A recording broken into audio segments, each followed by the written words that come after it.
who was at the Nugent Commission of Inquiry. We're talking about why there was so much focus today on SARS's IT systems and why they are so important in the life of that organization. So it's a very big part of how SARS operates. So from about 2007 to 2014, there was a rapid move for modernization in the IT system. And that obviously has to do with the fact that technology is obviously advancing, and SARS has to deal with a lot of documents when it comes to tax compliance, e-filing, and so forth. So they approached this modernization model to try and cope with the ever changes that they're presented with.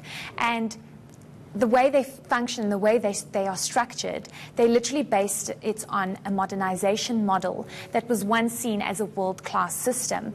And Barry Hoare, who was the chief operating officer back then, was basically the brainchild of this. And he created this IT structure that involved everybody from all parts of SARS, from all departments, to try and include this modernization model. And that was at the forefront of how SARS basically operated. Now, then came this call to what? Upgrade the systems?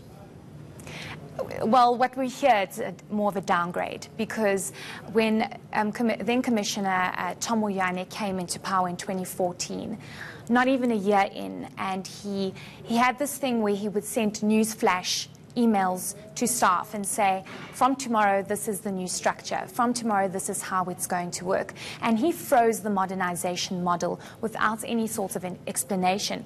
And this is why we saw 3 very important group executives today testifying and explaining that this shouldn't have happened, because SARS's modernization model was once a world-class model. People used to look at this model and try and almost replicate it, because it worked so well with revenue collection, and to ensure that data of a revenue collection is secure and safe. But Tom Moyane changed all of this, and there was never an explanation to why. I literally sit in that commission and I hear people testifying day in and day out saying, we were just told via newsflash, and we were told not to ask questions and just do our jobs.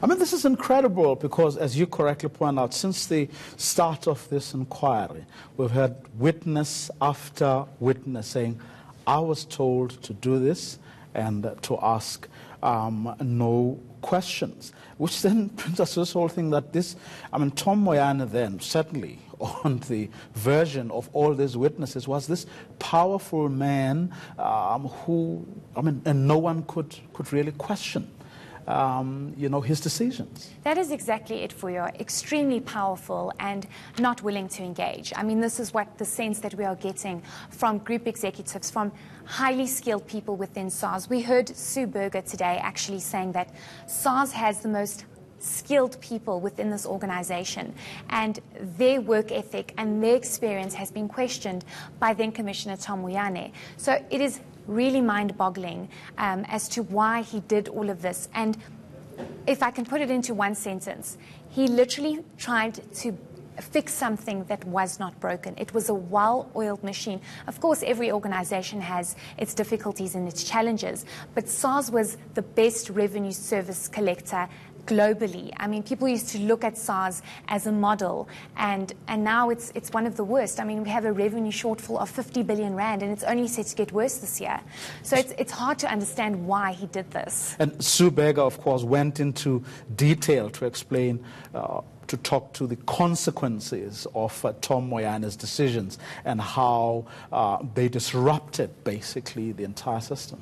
That is exactly it, and she actually put a number to it.